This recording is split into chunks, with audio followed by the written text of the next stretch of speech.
मोदी जी अपने कार्यकर्ताओं से जितना भी मोदी मोदी करवा लें, लेकिन लगता है बिहार की आम जनता ने अभी से भाजपा को चुनाव में हराने की ठान ली है और इसके रुझान भाजपा की चुनावी रैलियों में साफ देखने को मिल रहा है। एक वक्त था जब मोदी और अमित शाह को देखने के लिए बिहार की जनता भाजपा की रैलियों में दूर दूर से पैदल चलकर पहुंचती थी, लेकिन अब हालत यह हो गई है कि खुद गृह मंत्री अमित शाह की आंखें भीड़ देखने के लिए तरस गई है। पहले वो भीड़ को कंट्रोल करने के लिए मंच से भड़क जाते थे, लेकिन अब ये आलम है कि अमित शाह खाली कुर्सियों को देखकर भड़क रहे हैं और इसके लिए पुलिस वालों के सामने गिड़गिड़ा भी रहे हैं। बिहार में चुनावी मौसम गर्म हो चुका है। हर तरफ रैलियों का शोर, नारों की गूंज और नेताओं का दमखम चल रहा है, लेकिन इस बार कुछ नज़ारा बदला बदला सा है। सबसे पहले आप देखेंगे कुछ कुर्सी पर, अगर आप वहाँ पर होंगे तो कुर्सियों पर नज़र डाले होंगे तो वह खाली पड़ी कुर्सी किसी की बारात का इंतज़ार कर रही है, ऐसा प्रतीक होता है।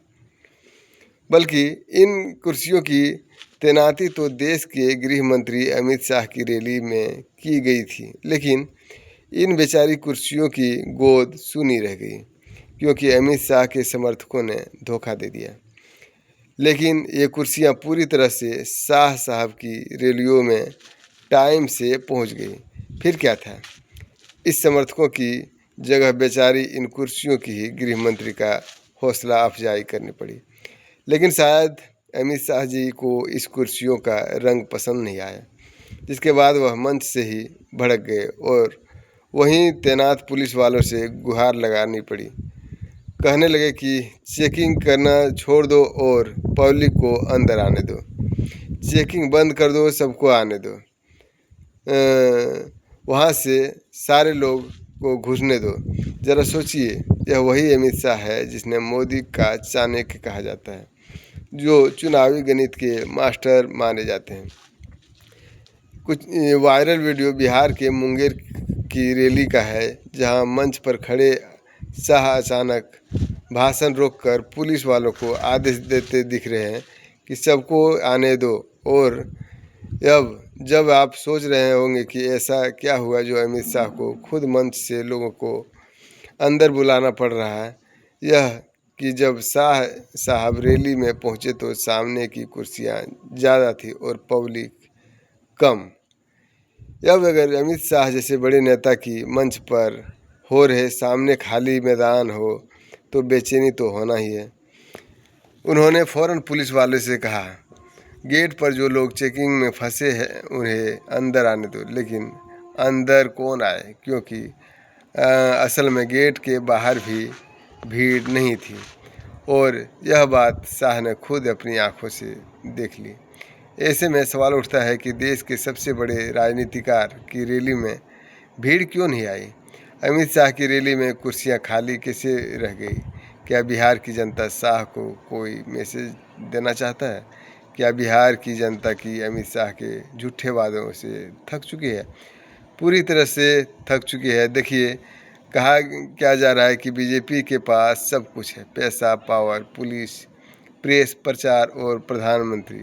मतलब चुनाव लड़ने के लिए जितनी सुविधाएं किसी पार्टी को होनी चाहिए वो सब बीजेपी के पास है।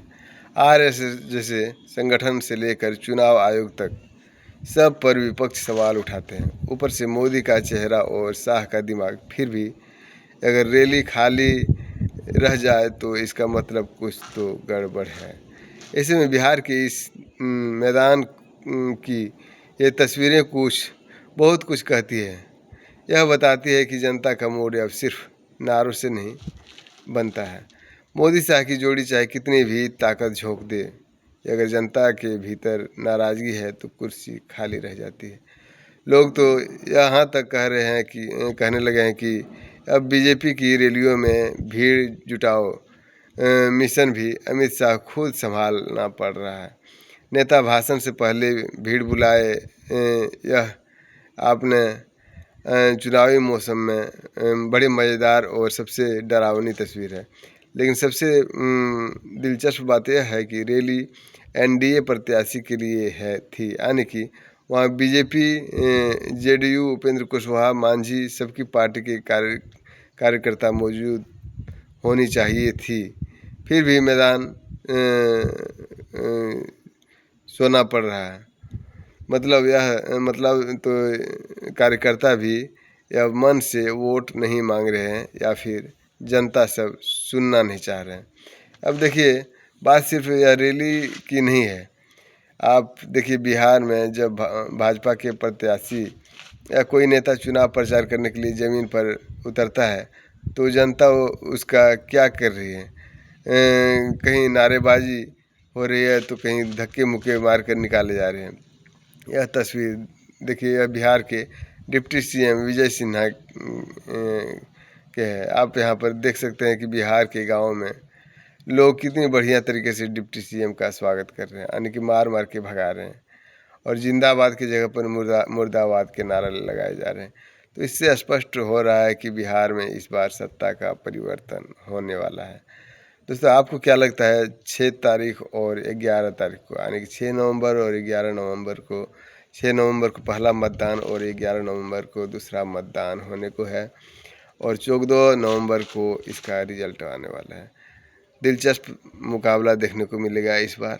और आप कमेंट करके बताइए कि इस बार सत्ता किसके हाथों में आएगा, नीतीश या तेजस्वी की। आपका एक कमेंट बहुत ही मुझे उत्साहित करता है। दोस्तों, वीडियो अच्छा लगे तो लाइक, शेयर और सब्सक्राइब करें। आप देख रहे हैं न्यूज़ हर पल। जय हिंद, जय भारत।